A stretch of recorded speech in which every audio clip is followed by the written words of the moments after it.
The biggest story of 2025 so far, certainly from the point of view of the economy, is Donald Trump's use of tariffs to try to remake the global trading and financial system. The president has imposed the highest U.S. tariffs in a century, and the world is trying to adjust to this Trump tariff shock.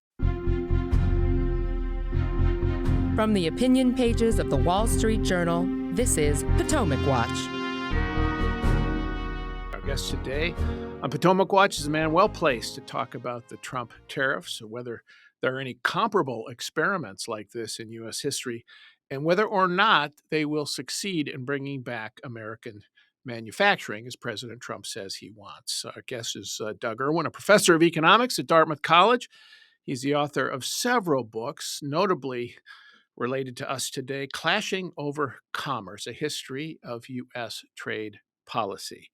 Welcome, Professor Irwin. Thank you for taking the time for being here. As it happens, I was just rereading your chapter on Smoot-Hawley, 1930, which seems to have a certain relevance today. And it was great to be reminded of that inglorious history. So welcome. You recently told my colleague, Tunku Varadarajan, that Trump's tariffs are actually, they have no comparable comparison in history, that they are unique. Explain that.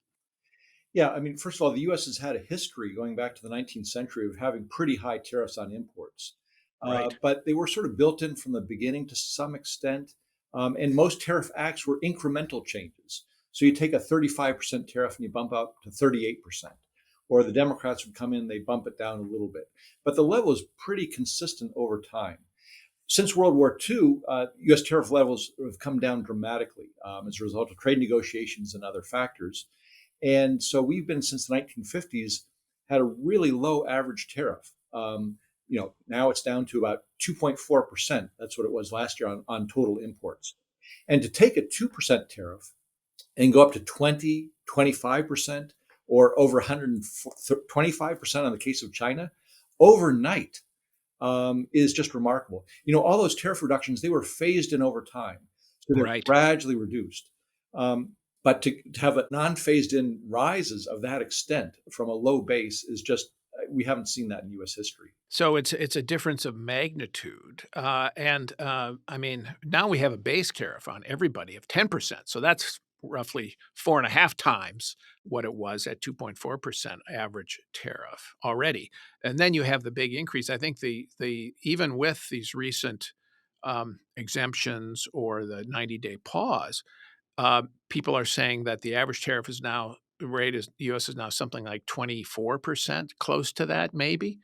What does that mean economically? What kind of an impact does that have on an economy? Well, a couple of things I'll point out here. First of all, what also makes this tariff shock enormous and really unprecedented is about 2/3 of U.S. imports came in duty-free last year.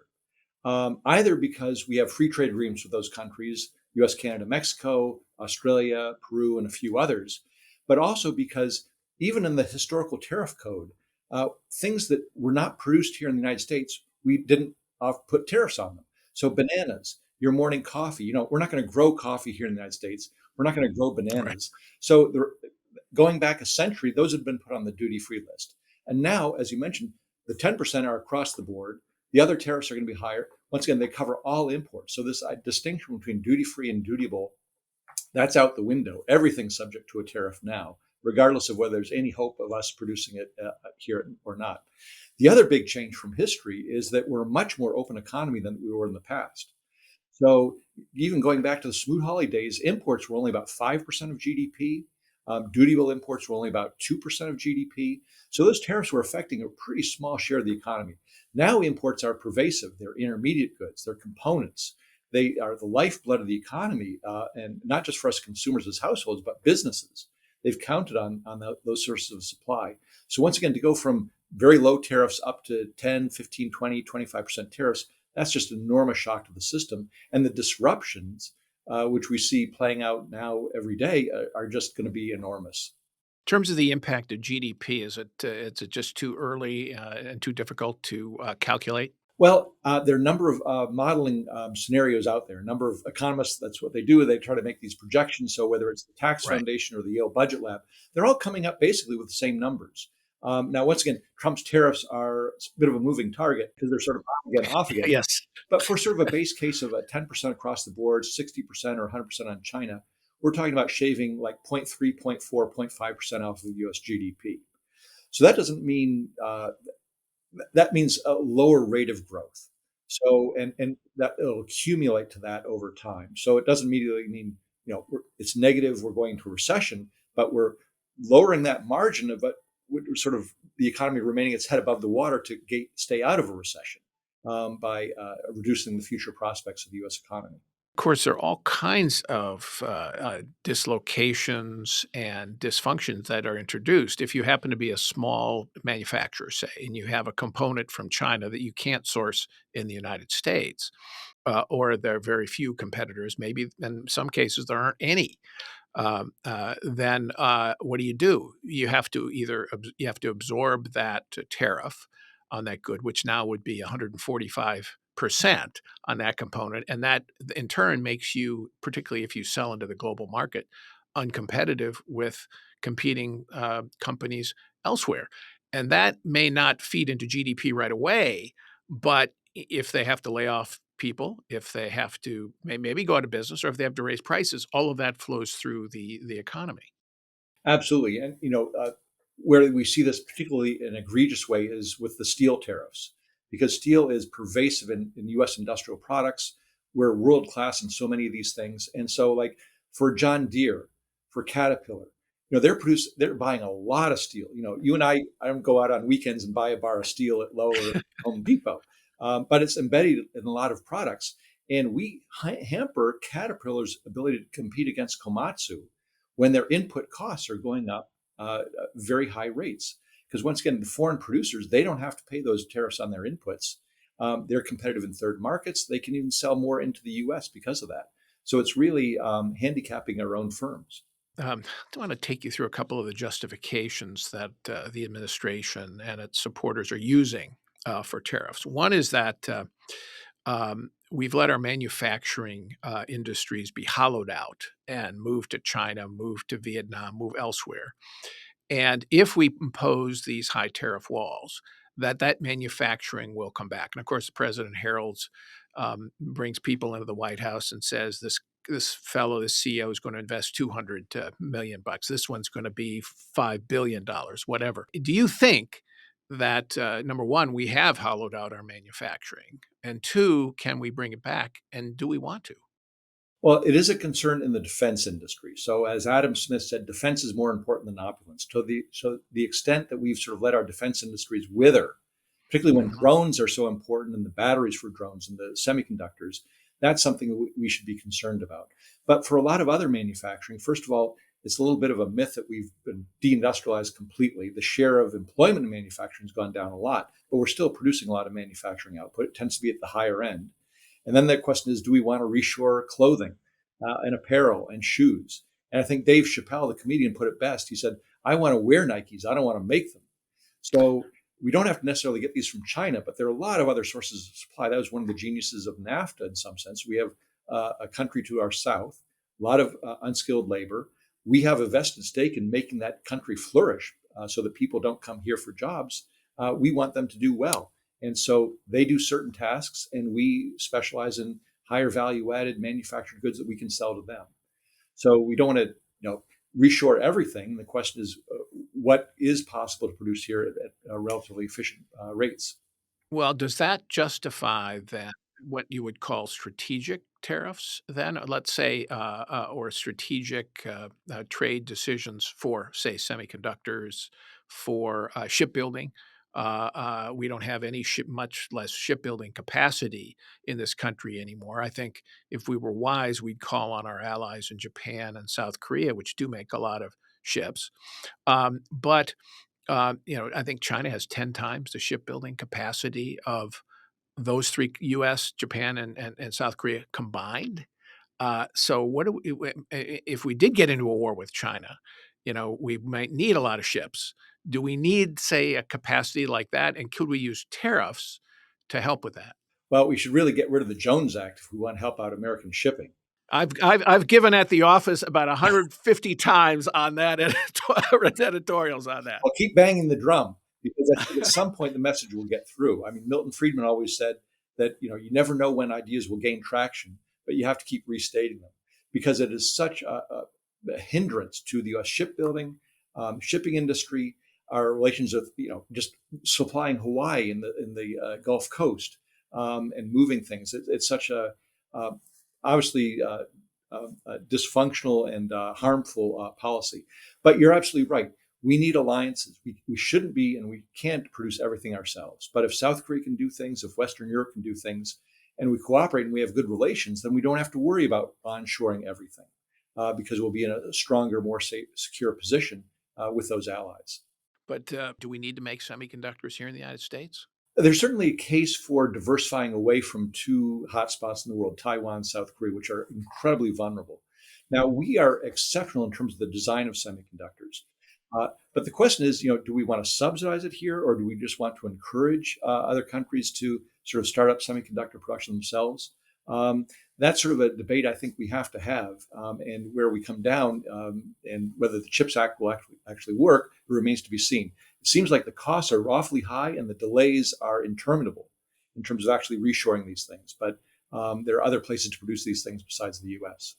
All right. Another argument that the administration uses, of course, is the president's favorite, is the trade deficit. He views trade deficit surplus as a zero-sum game. And I think you and I would agree that the trade deficit is best ignored. You should focus on other kinds of measurements of economic strength. But there's an argument made by people who say, look, if you have a trade deficit year after year of three point, I think ours is currently about 3.5% of GDP, that is simply unsustainable over time. And what do you think of that argument, that you just simply can't run them year after year after year? Well, I remember the 1980s, and people were making exactly the same argument then. And so it's 40 years later, and we've had these trade deficits.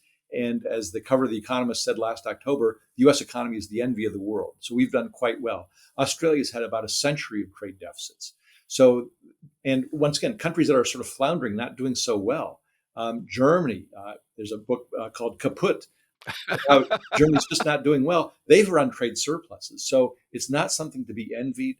And I have my shelf behind me, Adam Smith's Wealth of Nations, where he's almost as eloquent as the Wall Street Journal editorial page in saying trade deficits aren't to be worried about. But he says it's really, there's nothing as absurd as this idea of the balance of trade determining what our gains from trade are or something to worry about for the future. So quite naturally, depending on what we produce, some countries would have a trade surplus with us. Some people would have a trade deficit with us. We have what, about a $300 billion surplus in services right now, something like that with the rest of the world. Yep. And there was a great cover story in the Wall Street Journal on the services trade and how that's getting ignored in these calculations. And intellectual property and so many strengths of the U.S. economy don't get counted in the merchandise numbers. And then, of course, we have trade surpluses with some countries, Australia and Peru. And are we taking advantage of them? So the whole notion that if you're have a trade deficit, you're getting screwed. Well, are we screwing the other countries by having trade surplus? No, we're not taking advantage of them. And certainly looking at bilateral balances is just completely bonkers. It makes no sense. If you're worried about the overall trade deficit, you have to use fiscal policy to adjust that, because one of the reasons we're drawing in so much capital from the rest of the world, or at least one reason, it's not just the U.S. is doing well, but we have a big fiscal deficit that needs financing. So if you worry about the trade deficit, worry about fiscal policy, but don't worry about bilaterals. And in general, don't worry too much about the overall deficit either. That's very helpful. Now, let's talk about China in particular, because the when you think about China, because of its size, because of its economic production, and because of many of its policies, it poses a particular problem has to the world trading system. I think it's fair to say it doesn't play by the normal trading rules. I mean, it subsidizes exports, for example, because it has domestic financial repression at home, and they want to push exports, and that's tends to be disruptive to some industries around the world, like steel, for example. Um, it spies on U.S. businesses.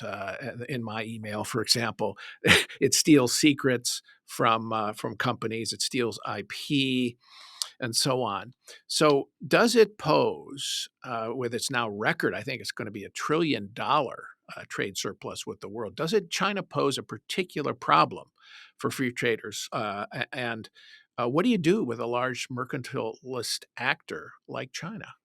It is a difficulty, and I think it's created a big problem for the world trading system and sort of led to this environment in which we're revisiting our trade policies, unfortunately, against our friends and not just our foes. If President Trump and previous presidents had just focused on China and the unfair trade practices, which are manifest, and you're right, it works through the financial system. It's not the state-owned enterprises. It's the cheap credit, the overcapacity. You don't have to pay back loans, the implicit subsidy there.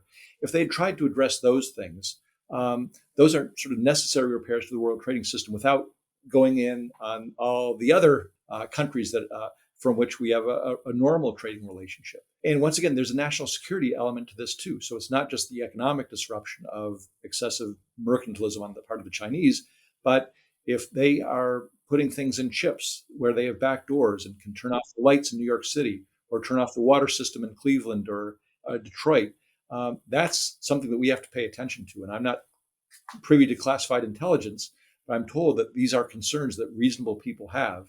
And that means that we have to temper our trade relationship with China. Well, that certainly was a concern with Huawei, and it's even a concern with TikTok. Um, but then what do we do? What do you do with China? I mean, my preferred policy has been what I would call strategic decoupling, rather than a broad tariff on everything in China. Pick certain industries that we really feel where we can't trust them to produce our inputs and our imports, pharmaceuticals, say, or certain kinds of electronics. Um, but also, you have, I mean, what else do you do? I guess go marshal allies and maybe get them on your side to be able to present to China, look, you have to change your policies here because we're going to unite and essentially say, we're going to punish you if you don't. You're absolutely right. And when you think about those allies, many of them are the Asian Pacific region. And one way you cement an alliance is by a trade agreement. And there was such a trade agreement. It was called the Trans-Pacific Partnership that unfortunately President Trump pulled out of in his first week of office in his first term. So that was exactly that alliance, building relationships across Asia that it would exclude China and get us working on the same page and give us leverage against China. But also, here's another problem, is that the Trump tariffs are exactly backwards in terms of trying to do this. So we're imposing high tariffs on semiconductors from China, but we're not imposing tariffs on the final goods, electronics and the iPhones and things of that sort. So in terms of strategic decoupling, we're letting in the final goods, but we're not letting in the intermediate goods. You might want to rethink that. And we talk about apparel and shoes. There should be no problem there with respect to China. We're not going to be excessively dependent on footwear. But once again, for these other goods where there is a strategic purpose, we have to think very carefully about what it is we're going to do to reduce our dependence. There's a thought that actually President Trump's quiet goal, he won't say it out loud, is a total decoupling from the Chinese economy, a total separation. 145% tariffs would suggest that may be the goal. And China, of course, is responding with withholding certain critical exports, also critical minerals and other things that we rely on here in the United States. Can you have a total decoupling of these massive, well, essentially the world's leading economy and the second leading economy, have them totally separate without doing really pretty significant economic damage? No, there will be significant economic damage, but there will also not be complete disintegration of the relationship because it'll work through third countries. So they may ban the export of their rare earths or what have you to the U.S., but they can go through a third country, just as a lot of Chinese goods that we've banned or imposed high tariffs will work through Vietnam or Cambodia or something like that. So it's very hard to suppress all of trade because the incentives are just too great. But you're right. This is a breach in the relationship. It will reduce bilateral trade significantly. And there are some benefits from doing so, but a lot of costs too that I don't think a lot of people are considering. Well, of course, the Trump administration says we need to have tariffs on Vietnam and other countries because China has farmed out production there, and they evade the tariffs on China directly, and that's why we have to have tariffs on all these other countries. So, and the consequence of that is you're imposing tariffs on the allies you need if you're going to put together an anti-mercantilist policy against China. Yeah, and that's where your point about strategic decoupling is important because if a semiconductor chip made in China is just going through Vietnam, put in some product that comes to the US, there might be the back doors and the other worries. But if it's just a furniture manufacturer or apparel, Nike, shifting to a different country, well, that's not a problem because once again, the strategic and the defense issues are just not there. I want to step back a bit and think about this in historical terms, which of course is your specialty. And as you think about the global trading system, you go back a couple hundred years. We have had, except for a couple of decades, in the 20s and the 30s, the last century, we had a global leader that was economic leader that was the willing to import world goods. And of course, Britain, after repeal of the Corn Laws, did that for the 19th century through, I would argue, up through World War I. It emerged from that war unable to continue that role. And as Charles Kindleberger wrote in his great history of the Great Depression, the U.S. wasn't willing to take over that leadership from Britain at that time, and didn't really until World War II, after World War II. And then we did and have since then. So except for those two very unfortunate decades, the decade of Smoot-Hawley and the Great Depression, um, the world had a global trading leader who thought that it was in its own national interest to be a market for, in Kindleberger's phrase, distressed goods. And you had a leader. And when there was no leader, the world trade deteriorated, and you ended up with a tremendous mess. Now, if the U.S. is really backing out of that leadership role, which I think it is right now, we don't know if it'll end up there, but it is at least on that path now. What kind of world trading system are we going to end up with? I think it's going to be very fragmented. We're going to have various trade blocks. It would be one thing if the U.S. said, letting China into the WTO and was a bad idea, and China is a bad actor, and we have to pull back and form a different arrangement with our allies in Western Europe, in Asia, democracies, and the other market-oriented economies. We want to form our own new institution, our own trade bloc. That would be fine. That would be understandable because geopolitics really is supreme. It's not just economics; it's the geopolitics. But the U.S. seems to be doing more than that. As President Trump has said, friend and foe are against us, and sometimes our friends are worse to us than our foes. I don't think Right. that's the case. We're alienating a lot of people, and what we're doing is we're isolating ourselves from natural allies and harming those relationships. So one example that comes from Smoot-Hawley. Smoot-Hawley was against all countries. It wasn't trying to figure out who's doing well with us and who's not. And what happened was it sort of reinvigorated Britain and other British Commonwealth countries to focus not on the US, but on Britain once again. So Canada, we pushed Canada back into the hands of the British. Australia and New Zealand, which had looked for us for security and friendship, we pushed them back to the British. The British couldn't handle it, but it isolated us. We were discriminated in their markets. Our exports faced a tougher row to hoe because their tariff barriers went up. And basically, a big chunk of the post-World War II system was just getting rid of those barriers that accumulated during the 1930s, which were sort of unnecessary in some sense, which we had spawned ourselves by and passing Smoot-Hawley. So these barriers, once they go up, they're very slow to come down. And if we're doing it against everyone, it's going to be very hard to rebuild after that. Well, what kind of system do you think will emerge? I mean, do you think I'm struck, for example, just this week, Xi Jinping is in Southeast Asia on a tour. Okay, he's courting them on trade. He's saying, "See, you can't trust the Americans. We're not going to impose tariffs on you. So trade with us." I think he signed 40 agreements with Vietnam. Most of them are secret, but 40 economic agreements with Vietnam. So do you think that China will emerge here, taking advantage of this to be able to form its own trading system, which of course will always have the Middle Kingdom at the center of things and in a dominant position. Well, we certainly give them a great opening because if we turn away from the world, it creates opportunities for them. Still think there's a lot of suspicion about China elsewhere in Asia. But once again, that's an opportunity. That's a void we're leaving. And once again, Trans-Pacific Partnership was sort of this big unforced error, I think, in terms of leaving that region. But I guess I'm even more worried about North America. I mean, we had thought about NAFTA and USMCA as sort of this North American bloc that could, deal with the European Union, deal with Asia as a production network and a geopolitical alliance.